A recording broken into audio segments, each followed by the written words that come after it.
राम राम दोस्तों, मैं संतोष कुमार सिंह आपको सुना रहा हूँ बाबा के महासमाधि के बाद भक्तों के अनुभव की श्रृंखला।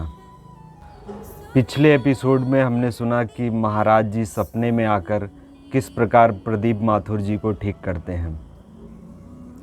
इस अनुभव से मिलता जुलता अगला अनुभव जो हम सुनेंगे वह हमारे साथ पूजा बोरा जी ने साझा किया है, जो दिल्ली में रहती हैं। प्रदीप जी लखनऊ में रहते हैं जबकि पूजा जी दिल्ली में रहती हैं, लेकिन दोनों भक्तों के अनुभवों की समानता इस बात का सूचक है कि हम सभी भक्त एक ही शक्ति के संरक्षण में हैं। दोस्तों, यदि अभी तक आपने चैनल को सब्सक्राइब नहीं किया है तो सब्सक्राइब कर लें, बेल आइकॉन दबा दें, जिससे आने वाले वीडियो की जानकारी आप तक शीघ्रता से पहुंचे। धन्यवाद। पूजा जी अपनी शादी के बाद दिल्ली से मेरठ आ जाती हैं। वह हमारे साथ 17-18 साल पुरानी एक घटना को साझा करते हुए बताती हैं कि जब उनके बेटे को ब्रोंकाइटिस की समस्या हो गई तो वह उसे मेरठ के एक डॉक्टर भारत भूषण जी की क्लिनिक पर लेकर जाती हैं। भूषण जी का पूरा क्लिनिक महाराज जी की तस्वीरों से सजा हुआ था। उन तस्वीरों में महाराज जी की मुस्कुराहट पूजा जी के ऊपर ऐसा जादू करती है कि वह मुस्कुराहट उनके अंतःकरण में उतर जाती है। जैसे ही उनकी आत्मा को यह बोध होता है कि महाराज जी हमारे गुरु हैं, उनका पूरा जीवन परिवर्तित होना शुरू हो जाता है। पूजा जी के मन में जैसे ही महाराज जी को गुरु स्वरूप में धारण करने की इच्छा होती है, उसी समय डॉक्टर भूषण अज्ञात प्रेरणावश पूजा जी को एक महाराज जी की बड़ी सी तस्वीर भेंट करते हैं। महाराज जी की तस्वीर प्राप्त करने से पहले उनके जीवन में कोई भक्ति भाव नहीं था।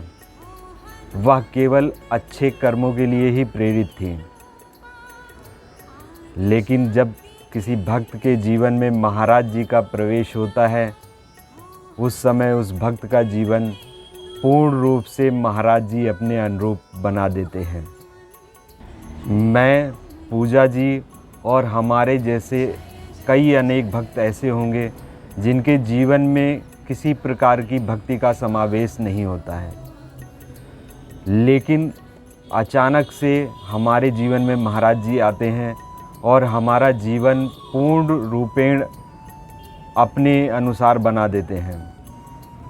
ये बात हमें यह बताती है कि हमारा महाराज जी से संबंध इस भौतिक जीवन का नहीं है, बल्कि हमारे पूर्व जन्म के महाराज जी से कोई न कोई संबंध रहे हैं, जिसके फलस्वरूप हमारे इस भौतिक जीवन में महाराज जी का प्रवेश हुआ। पूजा जी को जिस दिन से महाराज जी की फ़ोटो मिलती है, वह नित्य प्रति सुंदर कांड का पाठ शुरू कर देती हैं। दोस्तों, मैं यहाँ यह भी आपको बताना चाहूँगा कि जिसके जीवन में महाराज जी आ जाते हैं, वह श्री राम प्रभु और हनुमान जी की आराधना की तरफ अग्रसर हो जाता है। उन्हीं दिनों एक रात को पूजा जी अर्धचेतन अवस्था में सो रही होती हैं, तभी उन्हें महसूस होता है कि महाराज जी उनके पास आए हैं। वह पूजा जी से बहुत सारी बातें करते हैं और अंत में कहते हैं, तू तो मेरी बेटी है, तेरा मन यहाँ मेरठ में नहीं लग रहा है, तेरा मन तो दिल्ली में है। पूजा जी महाराज जी से कहती है कि आप तो सब जानते हैं। उसके बाद महाराज जी की ऐसी कृपा होती है कि पूजा जी का परिवार 1 महीने के अंदर दिल्ली शिफ्ट हो जाता है। दिल्ली शिफ्ट होने के कुछ समय के बाद ही वह भयंकर रूप से बीमार हो जाती हैं। उन्हें साइटिका की प्रॉब्लम हो जाती है। साइटिका की समस्या एक विकराल रूप ले लेती है, जिसके कारण उनकी कमर पूरी तरीके से झुक जाती है। उनकी दशा ऐसी हो जाती है जैसे वृद्ध अवस्था में लोग झुककर चलते हैं। कई डॉक्टर को दिखाने के बाद भी उन्हें कोई लाभ नहीं होता है। अंततः थक हार कर वह लोग मेरठ आ जाते हैं। मेरठ में एक मशहूर फिजियोथेरेपिस्ट डॉक्टर रेड्डी होते हैं, जिन्हें वह दिखाती हैं। काफ़ी प्रयास करने के बाद डॉक्टर रेड्डी भी मनः स्थिति से हार मान लेते हैं। उन्हीं दिनों महाराज जी पूजा जी के सपने में आते हैं और पूछते हैं दर्द कहाँ है। पूजा जी पीछे कमर पे हाथ रखते हुए महाराज जी को बताती हैं कि यहाँ काफ़ी दर्द है। महाराज जी उन्हें एक गोली देते हैं और कहते हैं इसे खा ले। अब मैं यहाँ 3-4 दिन तुम्हारे पास रहूँगा। अगले दिन जब पूजा जी नहाने बैठती हैं तो यह महसूस करती हैं कि उनकी पीड़ा और अधिक बढ़ गई है। अब तो उन्हें खड़े होने में भी दिक्कत महसूस होने लग गई। उस दिन जब वह फिजियोथेरेपी कराने जाती हैं तो ट्रीटमेंट के बाद उनका दर्द और अधिक बढ़ जाता है। घर आकर महाराज जी से प्रार्थना करते हुए वह कहती हैं कि महाराज जी, मैं बच्चों से दूर हो गई, खाना नहीं बना सकती हूँ और अब तो दर्द में बैठना भी मुश्किल हो गया है।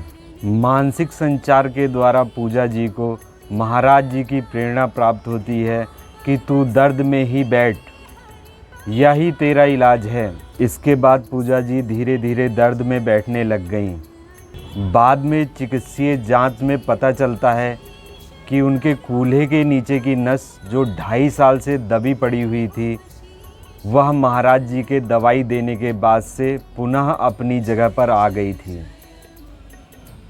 अपनी जगह पर वापस आने के कारण उन्हें अत्यंत दर्द महसूस हो रहा था, लेकिन इसके बाद धीरे धीरे उनके कमर ठीक हो गई और उन्होंने चलना शुरू कर दिया।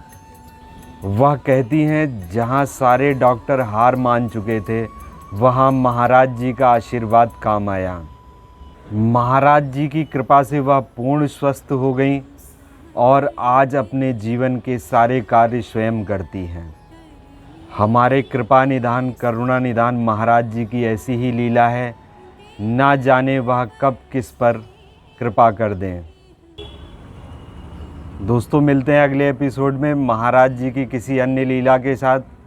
जय महाराज जी, जय श्री राम।